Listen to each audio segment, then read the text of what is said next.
All right, sports fans, how's everybody out there doing? William Martin coming at you one more time here on YouTube with another edition of the 300 Pounds of Sports Knowledge Podcast.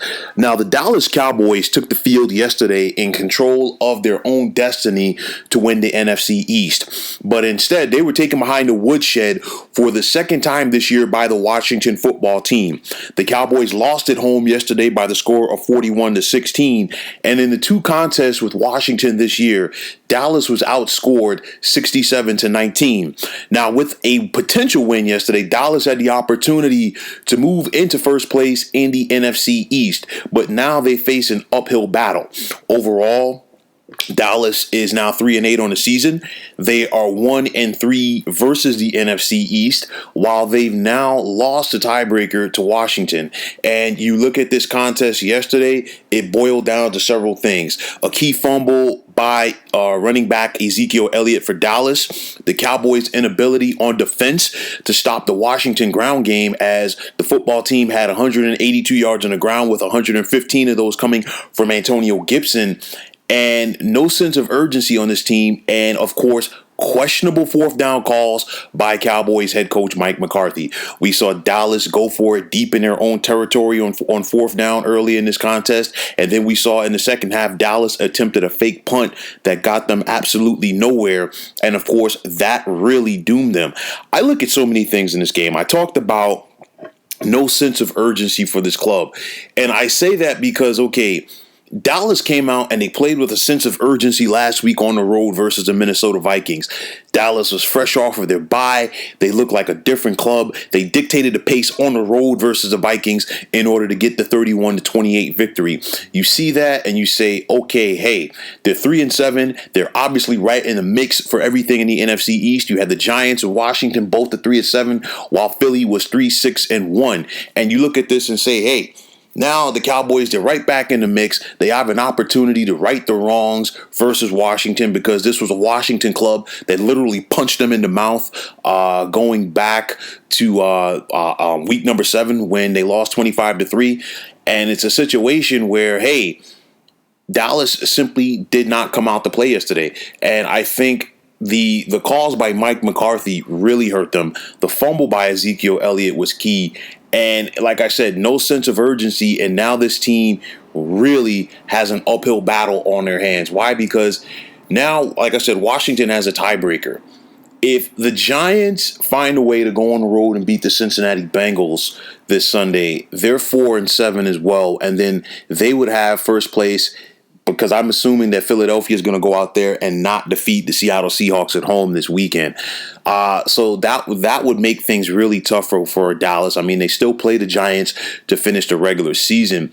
But you look at that and you have to say, gosh, I know that the Cowboys have injuries on both sides of the ball, but at the end of the day, somebody has to step up and make the play.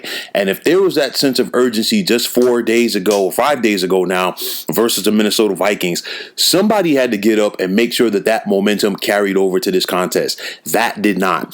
The saving grace for the Cowboys, obviously, they're still in the NFC East. They're still in the mix of things. They're going to take on the Baltimore Ravens next Thursday. They're going to be at Baltimore. And we don't know the situation for the Ravens right now. We know that Ravens quarterback Lamar Jackson is tested positive for COVID, but it's a situation where, is he going to be available for that game? We'll have to wait and see. So, I mean, the Cowboys possibly could dodge a bullet with that game. They're on the road after that versus Cincinnati, and of course, no Joe Burrow right now for the Bengals. He's out for the season, but you never know what you're going to get from the Bengals.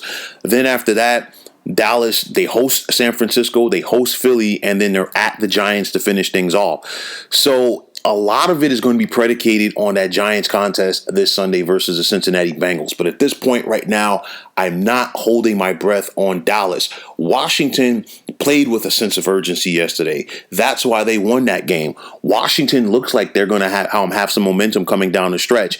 I want to see what the Giants look like Sunday versus the Bengals. Historically, the Giants have not been good coming off of their bye weeks. However, do they have the sense of urgency to step up right now? We'll have to wait and see. But this was a terrible effort by the Dallas Cowboys yesterday. It falls right into the lap of head coach Mike McCarthy. And at this point, Mike McCarthy is looking like a very overrated coach. He got a lot of credit for the Packers winning the Super Bowl in 2010. He got a lot of credit for the development of Aaron Rodgers, but now you're seeing more and more and more that basically it looked like Aaron Rodgers was carrying Mike McCarthy for all of those years with the Packers. I understand that there are the injuries right now for the Dallas Cowboys. I totally get that, but there needed to be a sense of urgency yesterday. The Cowboys were embarrassed at home. I know that, they don't have a sellout crowd like we've been accustomed to seeing this year, but they were embarrassed at home. They were embarrassed on national TV, and I don't know what to say for this football club right now. Washington came out there with a sense of urgency. They took care of their business, and now they're the ones who get to dictate things over the Cowboys to see who is going to win this division in 2020. So, folks, that is going to wrap it up. And as always, I want to take this time out to thank you for tuning into the 300 Pounds of Sports Knowledge podcast here on YouTube. I want to thank all of you subscribers out there. And if you have not already, please feel free to subscribe to this channel. Now, if you're on Twitter, please feel free to follow me at 300 Pounds of Sports. And like I always say, if you follow me, it will be my pleasure to follow you right back. There's also the sports discussion group on Facebook at the Sports Depot 365. You can check it out, drop a line, and be a part of one of the better sports debating sites going on social media. So once again, fine folks, my name is William Martin. Take care and have yourselves a wonderful day.